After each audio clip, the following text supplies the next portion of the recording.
छात्रों, आज की कक्षा में हम लोग minor course semester third Hindi का पाठ्यक्रम कवर करेंगे और इसमें आप सभी को मालूम है कि आपके पाठ्यक्रम में मैथिली शरण गुप्त के को पढ़ना है और उसमें यशोधरा के दो काव्य के हिस्से हैं। मतलब यशोधरा खंड काव्य जो है वह मैथिली शरण गुप्त द्वारा ही रचित है और इस खंड काव्य के दो अंश कौन कौन से, एक तो सखी वे मुझसे कहकर जाते और संधान, ये आपके पाठ्यक्रम में है। समय ज़्यादा ना लगे इसलिए मैं सबसे पहले आपको सखी वे मुझसे कहकर जाते खंड को समझाऊंगी और उसको समझाने से पहले थोड़ा परिचय मैथिली शरण गुप्त हम लोग प्राप्त करेंगे। सभी छात्रों से मेरा अनुरोध है कि वो अपने साथ वही बात है कलम और कॉपी लेकर बैठे और ध्यान से सुने इसको। कम समय में मेरी कोशिश है कि आप लोगों को मैं यह समझा सकूं। जिस किताब की मैं आपको जो है इसका जो पीडीएफ है जो मैं पढ़ाऊँगी उसका जो पीडीएफ है आपको व्हाट्सएप के डिस्क्रिप्शन बॉक्स में मिल जाएगा। एक लिंक है, आप उस पर जाएंगे और जब आप उसमें जाएंगे और यह मांगेंगे तो आपको उसकी पीडीएफ भी मिल जाएगी। तो चलिए हम शुरू करते हैं। सबसे पहले तो मैथिली शरण गुप्त के बारे में कुछ बातें जाननी ज़रूरी है। मैथिली शरण गुप्त जो है वह भारत के राष्ट्र कवि माने जाते हैं।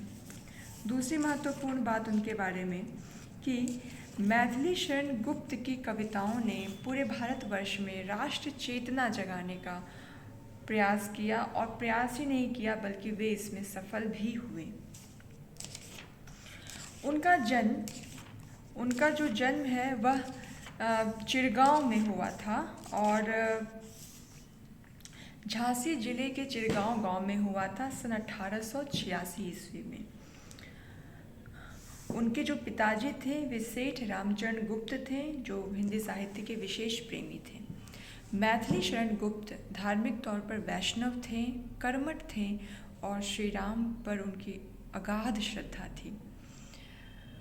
मैथिली शरण गुप्त के काव्य व्यक्तित्व को आकार देने का जो श्रेय है वह जाता है महावीर प्रसाद द्विवेदी को।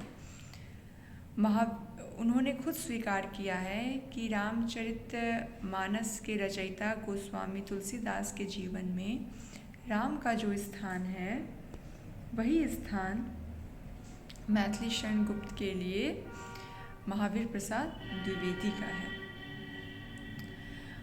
आज उनके कुछ महत्वपूर्ण काव्य ग्रंथों में रंग में भंग, साकेत, यशोधरा, ये सभी काव्य कृतियाँ उनकी आती हैं। पंचवटी, चंद्रहास, ये सारी भारत भारती। छात्रों, भारत भारती जो है वह मैथिली शरण गुप्त की विशिष्ट महत्वपूर्ण कृति है, रचना है और ये सारी रचनाएं मैथिली शरण गुप्त द्वारा रचित है। यशोधरा जो है यह उनका खंड काव्य है और यशोधरा में उन्होंने राजकुमार सिद्धार्थ की पत्नी यशोधरा की पीड़ा को दिखाया है। आमतौर पर हम सभी गौतम बुद्ध, सिद्धार्थ जो बाद में गौतम बुद्ध बने थे, उन्हें हम महिमा मंडित करते हैं। उन्हें कहते हैं कि अरे ये तो महान है, ये इन्होंने घर परिवार सब त्याग दिया और संसार को आध्यात्म की एक नई दुनिया दिखाई, एक नई रोशनी दी। लेकिन इस महिमा मंडन के क्रम में हम यशोधरा को भूल जाते हैं और उसे हम हाशिए पर रखते हैं। यहाँ पर छात्र ध्यान देंगे कि यहाँ पर यशोधरा में मैथिली शरण गुप्त ने यशोधरा को केंद्र में रखा है।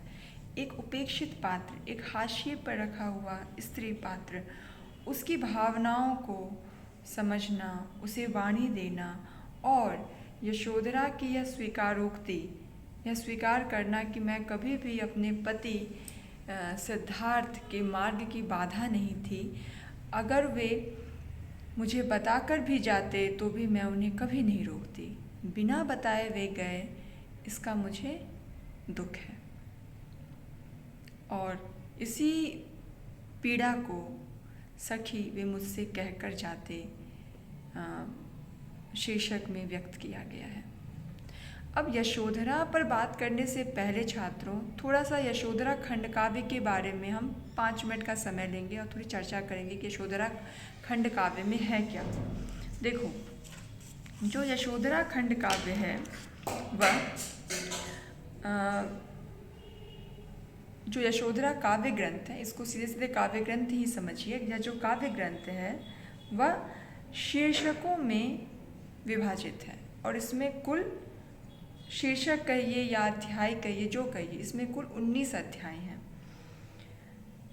इन अध्यायों का नाम यशोधरा काव्य ग्रंथ के पात्रों के आधार पर है।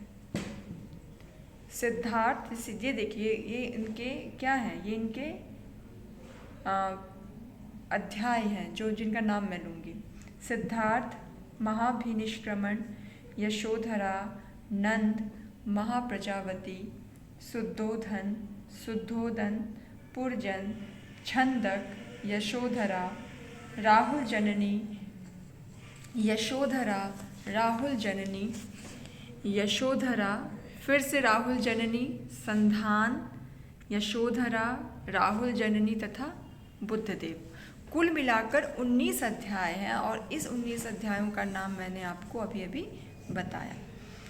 इसी में आपको जो पढ़ना है, सखी वे मुझसे कहकर जाते, यह यशोधरा अध्याय में आया है। और महाभिनिष्क्रमण जो कि यशोधरा काव्य ग्रंथ का दूसरा अध्याय है, महाभिनिष्क्रमण के बाद का यह तीसरा अध्याय है यशोधरा। अब हम चर्चा करते हैं यशोधरा में सखी वे मुझसे कहकर जाते पर। ठीक है, थोड़ी सी चर्चा मैं छात्रों यहाँ पर यह भी कहना चाहूँगी कि चूँकि आप लोग को यशोधरा पढ़ना है, उसके अध्याय को पढ़ना है, तो यशोधरा में जो बात है उसको भी समझने की कोशिश कीजिए। तो अध्यायों में राष्ट्रकवि मैथिली शरण गुप्त ने क्या बताया है, क्या बताने का प्रयास किया है, यह मैं आपको संक्षेप में बताती हूँ, उसको ध्यान से सुनिएगा। ठीक है, देखिए, सबसे पहले यशोधरा काव्य ग्रंथ में मंगलाचरण किया गया है और इसमें कवि मैथिली शरण गुप्त ने अपने इष्ट देव राम की वंदना की है और बुद्ध से भक्ति मांगी है। गुप्त जी कर्मठ वैष्णव हैं और गुप्त जी वैष्णव सिद्धांत, गुप्त जी का जो वैष्णव सिद्धांत है वह युग की आवश्यकता पर आधारित है। दूसरे अध्याय में छात्रों जो सिद्धार्थ है, देखिए पहला अध्याय तो मंगलाचरण पर है जिसकी चर्चा हुई। दूसरा अध्याय सिद्धार्थ में गौतम जो है, गौतम सिद्धार्थ, राजकुमार सिद्धार्थ चिंताशील दिखाए गए हैं। वे चिंता कर रहे हैं कि संसार में रोग है, मृत्यु है, वृद्धावस्था है, ये सब कुछ है, और तो फिर संसार में निश्चित क्या है, इसी पर वह विचारमग्न है, चिंतित है। और यह एक मनन कर रहे हैं कि जीवन में सब कुछ अस्थायी है। तीसरा जो अध्याय है वह है महाभिनिष्क्रमण। इसमें गौतम बुद्ध ने या सिद्धार्थ ने, गौतम कहिए, बुद्ध तो वो बने नहीं थे, तो सिद्धार्थ ने संसार की असारता तथा क्षणभंगुरता पर विचार किया है और इसको लेकर वह व्याकुल भी हो रहे हैं। महाभिनिष्क्रमण, यह इस अध्याय में ही सिद्धार्थ जो है वह सत्य की खोज में अपना घर बार छोड़कर बाहर निकल जाते हैं।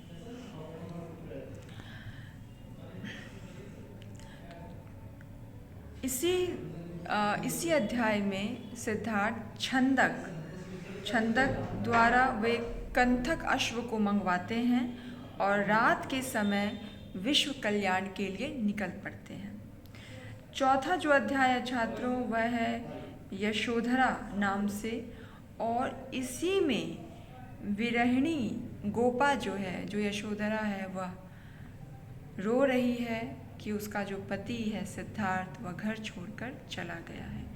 और इसी अध्याय में, इसी तीसरे अध्याय की जो यशोधरा नाम से है, इसी के अंतर्गत सखी वे मुझसे कहकर जाते जो काव्य का अंश है, जो अध्याय है, वो आपको पढ़ना है। ठीक है, अब हम आगे पढ़ते हैं। 5वें अध्याय में नंद कौन थे? तो सिद्धार्थ के पिता थे। तो नंद के शोक को दिखाया गया है, उनके एक उदासी को दिखाया गया है। 6ठे अध्याय में, छठा जो अध्याय है वह महाप्रजावती नाम, 6ठा अध्याय है महाप्रजावती, और इसमें महाप्रजावती की चिंता को दिखाया गया है। महाप्रजावती कौन थी? तो महाप्रजावती जो थी वह सिद्धार्थ की माँ थी। 7वें में शुद्धोधन के दुख को प्रकट किया गया है। ठीक है, शुद्धोधन जो था वह भी उनके ही परिवार, उनके ही साम्राज्य का एक अभिन्न हिस्सा, एक अभिन्न व्यक्ति था, और उसके दुख को यहाँ पर मैथिली शरण गुप्त ने प्रकट किया है। इसके बाद छात्रों, जो आपका इस खंड काव्य का जो 8वां अध्याय है वह पुरजन नाम से है। पुरजन, जिसमें छंदक जो है वो कंथक के साथ लौट आता है, और पुरजन मतलब कि सिद्धार्थ का जो साम्राज्य था उसके निवासी वे सभी बहुत दुखी होते हैं। यह पुरजन अध्याय में व्यक्त प्रकट हुआ है। इसके बाद है 9वां अध्याय जो छंदक नाम से है, और इसमें छंदक जो कि गया था महाभिनिष्क्रमण में रात में सिद्धार्थ को छोड़ने, तो यह 9वां अध्याय छंदक नाम से है। और इस अध्याय में छंदक पूरा समाचार सबको सुनाता है कि कैसे सिद्धार्थ ने अपने केश काट डाले और अपने राज्यवासियों को एक संदेश भेजा है। 10वां अध्याय जो है छात्रों वह है यशोधरा अध्याय, मतलब फिर से यशोधरा नाम से है, जिसमें यशोधरा का विलाप और उसका ध्रुव निश्चय दिखाया गया है। ठीक है,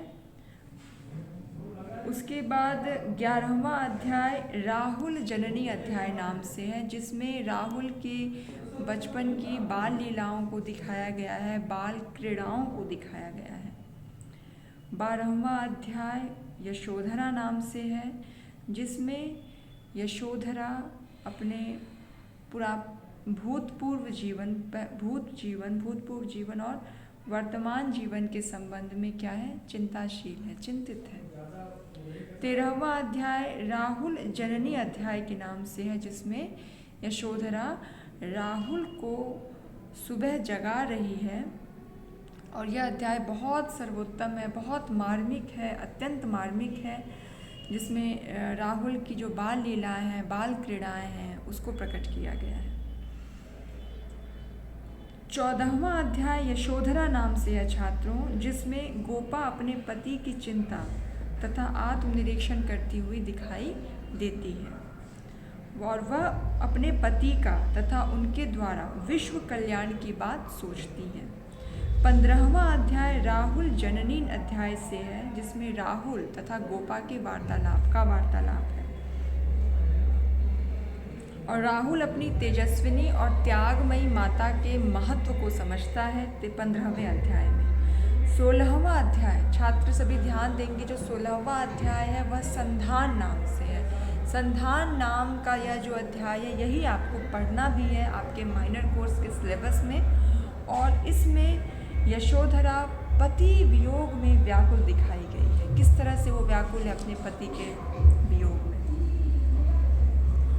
ठीक है, और इस पे हम लोग अगले वीडियो में चर्चा करेंगे छात्रों। और जो 17वां अध्याय है वह यशोधरा अध्याय से है, नाम से है, जिसमें गौतम के आने की सूचना मिलती है। राज्य के सभी जन गौतम को लेने के लिए जाते हैं, लेकिन गोपा एकांत में अकेले में अपने पति की चिंता कर रही है, उसकी प्रतीक्षा में मग्न है, लेकिन वह बाकी लोगों के साथ गौतम से मिलने नहीं जाती है। ठीक है, तो मैंने छात्रों आपको 15 मिनट, अब करीब 15 मिनट हो रहा है, तो 15 मिनट की इस वीडियो में आपको यशोधरा के बारे में बताया। यशोधरा जो खंड काव्य है या जो एक काव्य ग्रंथ है उसके अध्यायों का परिचय कराया। इसके जो कवि हैं मैथिली शरण गुप्त, उनके बारे में बताया। और अब जो है हम बात करते हैं सखी वे मुझसे कहकर जाते पर, ठीक है। और बिल्कुल छात्रों ध्यान से सुनिएगा और बिल्कुल अच्छे से सुनिए, आपकी इसमें रुचि बढ़ेगी। देखो, तो पहले मैं पाठ कर रही हूँ, उसके साथ साथ व्याख्या भी करूँगी। नाथ कहाँ जाते हो अभी भी, नाथ कहाँ जाते हो अभी भी यह अंधकार छाया है। हाँ जग कर क्या पाया, मैंने यह वह स्वप्न भी गंवाया है। छात्रों, मैंने बताया है आप सभी को कि आपको प्रसंग, संदर्भ, प्रसंग और व्याख्या और फिर विशेष, इन 4 चरणों में आपको इसकी व्याख्या करनी है। इसके साथ ही मैंने यह भी बताया है कि संदर्भ में आप बताएंगे कि पंक्तियाँ किस ग्रंथ से ली गई है। आप यहाँ संदर्भ में क्या बताएंगे कि प्रस्तुत पंक्तियाँ यशोधरा खंडकाव्य से ली गई है, जिसके रचयिता मैथिली शरण गुप्त हैं। और यशोधरा में कुल 19 अध्याय हैं, है ना। और इसकी जो विषय वस्तु है उसमें यशोधरा के दुख को, उसके त्याग को प्रकट किया गया है। प्रसंग में छात्रों आप बताएंगे कि प्रस्तुत पद्यांश या जो पद्यांश है उसमें मैथिली शरण गुप्त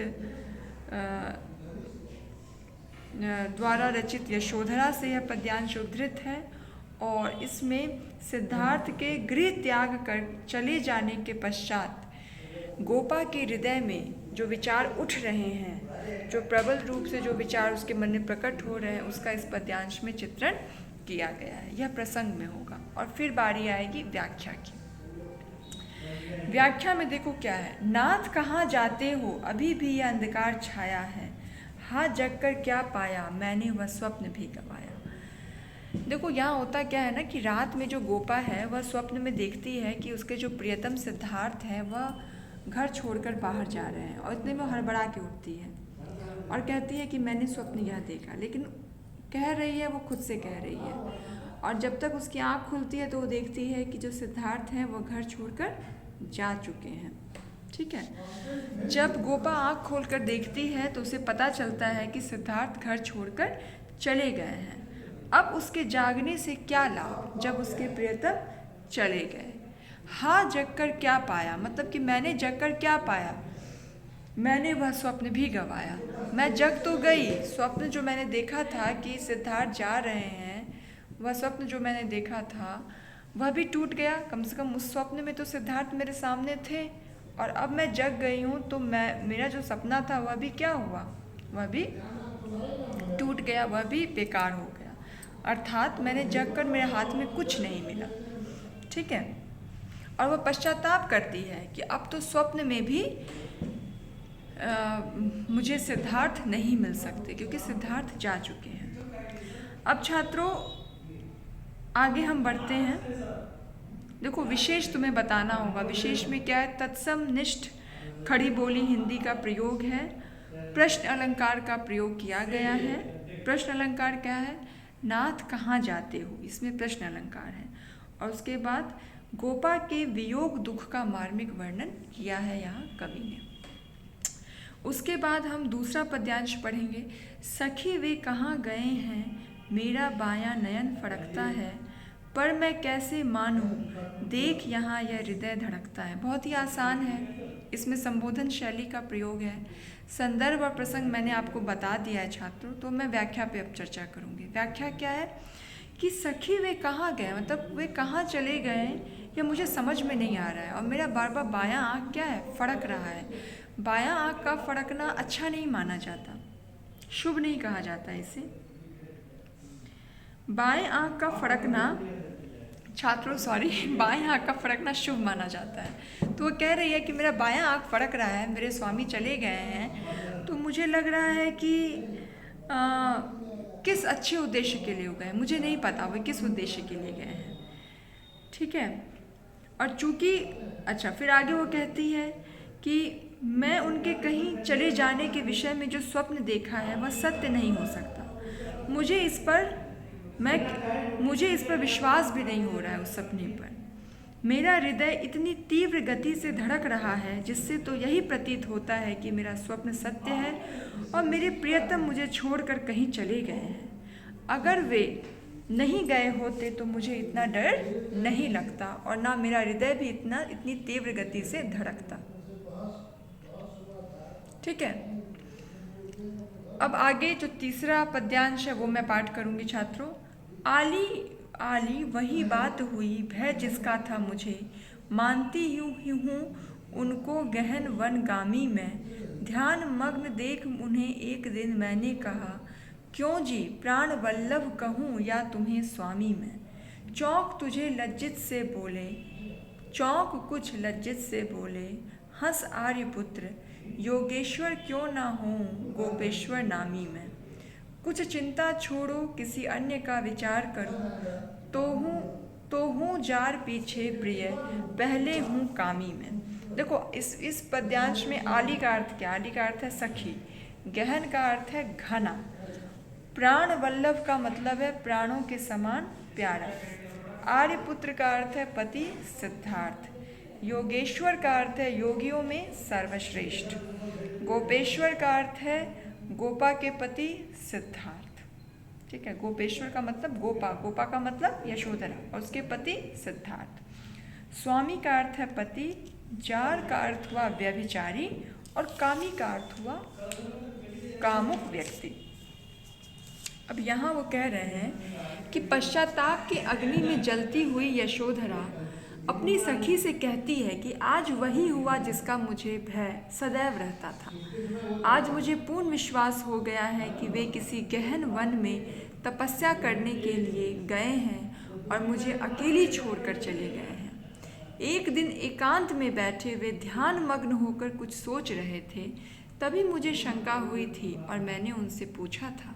यशोधरा ने उन्हें ध्यान मग्न देखा था और उसे शंका भी हुई थी और इस शंका पर उसने पूछा था कि मैं आपको प्राण वल्लभ कहकर संबोधित किया करूं या स्वामी जी, अर्थात साधु महात्मा जिन्हें घर गृहस्थी से कोई लगाव नहीं होता, जिसे सुनकर वे कुछ लज्जित हुए और अपने मन की भावना को छिपाते हुए कहने लगे थे, मैं गोपा का पति हूँ और कृष्ण भी गोपिकाओं के साथ रहने के कारण गोपेश्वर कहलाते थे। उन्हें लोग योगेश्वर भी कहते थे। इस प्रकार जब कृष्ण गोपिकाओं के साथ रहने पर योगेश्वर कहला सकते हैं, तो मैं योगेश्वर क्यों नहीं बन सकता। जिस प्रकार कृष्ण ने प्रणयी और योगी दोनों नामों को चरितार्थ किया था, उसी प्रकार मैं भी कर सकता हूँ। लेकिन तुम्हें इसकी चिंता नहीं करनी चाहिए, क्योंकि मैं तुम्हें छोड़कर कहीं नहीं जाऊँगा। इसलिए अब तुम इस विषय की चर्चा छोड़कर किसी अन्य विषय पर बातचीत करो और यह निश्चित रूप से समझ लो कि मैं तुम्हारा प्रेमी पहले हूँ और जार अर्थात व्यभिचारी बाद में।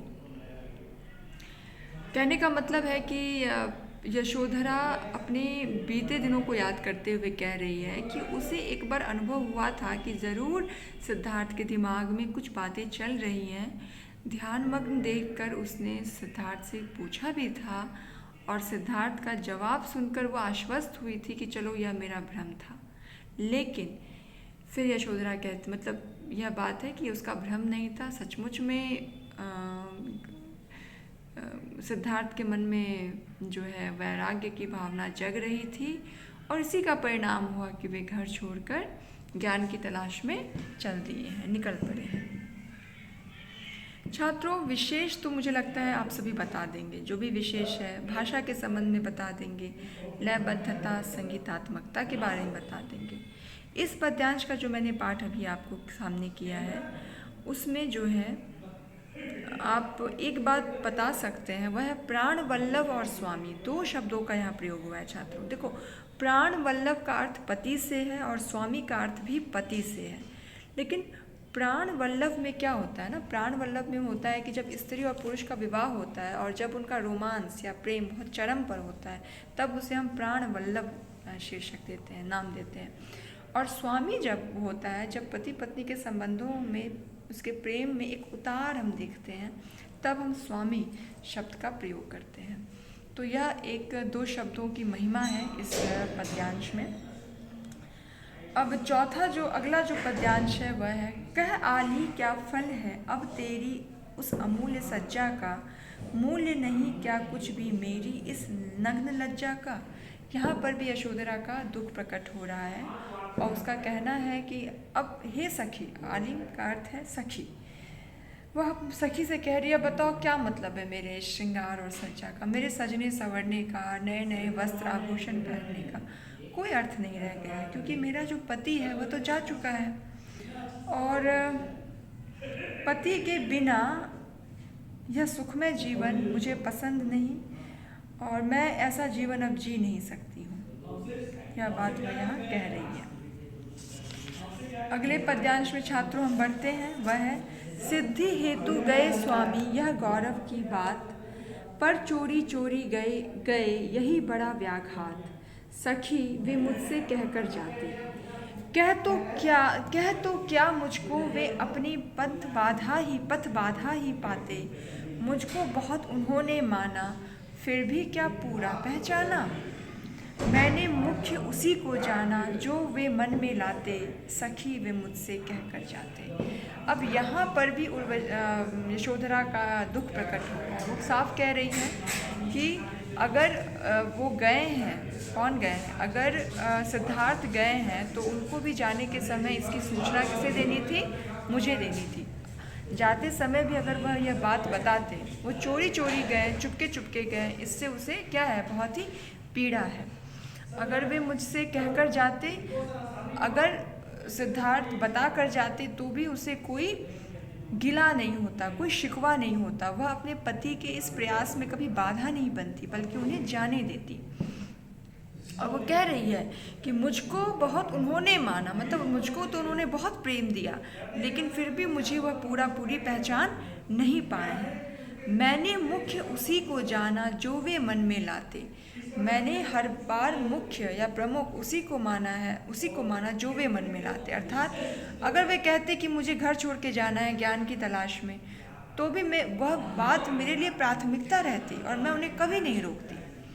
फिर वो कहती है कि सखी वे मुझसे कहकर जाते, मुझे बता कर जाना चाहिए था, ऐसे छुप कर नहीं जाना चाहिए था। आगे है, स्वयं सुसज्जित करके क्षण में प्रियतम को प्राणों के पण में, हम ही भेज देती हैं रण में, क्षात्र धर्म के नाते सखी वे मुझसे कहकर जाते, हुआ न यह भी भाग्य भागा, किस पर विफल गर्व अब जागा, जिसने अपनाया था त्यागा, रहे स्मरण ही आते, सखी वे मुझसे कहकर जाते।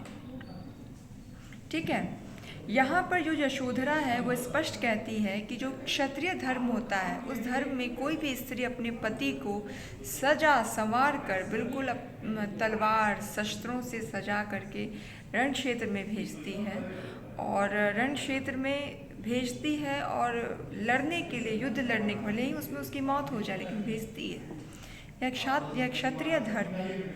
ठीक है, लेकिन इस बात को उन्होंने समझा नहीं, इस बात को सिद्धार्थ ने समझा नहीं और मैं खुशी से उन्हें वन जाने की आज्ञा प्रदान कर देती, लेकिन इस अभागिन को यह सुअवसर न प्राप्त हो सका कि वह अपने पति को सुसज्जित करके प्रसन्नता पूर्वक सिद्धि प्राप्त करने के लिए भेजकर गौरवान्वित होती। मतलब कि खुशी खुशी उनको आज्ञा दे देती कि आप जाइए, लेकिन यह सौभाग्य भी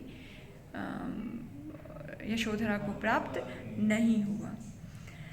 जिसने मुझे अपना बनाया था उसी ने मुझे त्याग दिया। मतलब सिद्धार्थ ने मुझे अपना बनाया था, मुझे अपनी पत्नी का अधिकार दिया था और अब उन्होंने ही मुझे त्याग दिया है। अब तो केवल एक ही रास्ता रह गया है कि वे मेरी स्मृति में आते रहे। हे सखी, यदि वे मुझे बताकर वन को जाते तो भी मुझे कोई दुख नहीं होता। वे बिना मुझे बताए वन को गए, इस बात का मुझे बहुत दुख है। नयन उन्हें है निष्ठुर कहते, पर इनसे जो आंसू बहते, सदै हृदय वे कैसे सहते, गए तरस ही खाते, सखी वे मुझसे कहकर जाते। यहाँ पर यशोधरा फिर से अपनी पीड़ा व्यक्त कर रही है और कह रही है कि मेरे जो नयन हैं वह उन्हें क्या कह रहे हैं, उन्हें वह निष्ठुर कह रही है। मेरे जो नयन हैं वह उन्हें निष्ठुर कह रहे हैं और जो आंसू बह रहा है इससे, ठीक है, उन्हें निष्ठुर कह रही है। और आगे यशोधरा कहती है कि उनको जाता देखकर मेरी आंखों से जो आंसू गिरते, क्या इन गिरते हुए आंसू को देखकर उनका हृदय सदैव नहीं होता? उन्हें क्या दया नहीं आती, करुणा नहीं उभरती उनके मन में? क्या वे मुझ पर तरस नहीं खाते? क्यों वे बिना बताए मुझे चले गए? उन्हें मुझे बताकर ही जाना था, ठीक है। मुझे इस प्रकार अकेला छोड़कर चले गए हैं, यह उन्होंने अच्छा नहीं किया। हाँ, एक मिनट। फिर अगला जो पद्यांश है 5 मिनट में, अब ये पूरा होगा। अब देखो, यह है कि जाएं सिद्धि पावे वे सुख से, दुखी ना हो इस जन के दुख से, उपालंब दूं मैं किस मुख से, आज अधिक वे भाते, सखी वे मुझसे कह कर जाते। गए लौट भी वे आवेंगे, कुछ अपूर्व अनुपम लावेंगे, रोते प्राण उन्हें पावेंगे, पर क्या गाते गाते, सखी वे मुझसे कह कर जाते। अब इसकी हम व्याख्या छात्रों करेंगे कि यशोधरा कहती है कि अब कुछ सोचने से क्या लाभ, वे जिस कार्य के लिए वन में गए हैं भगवान उनको इस कार्य में सफलता प्रदान करें।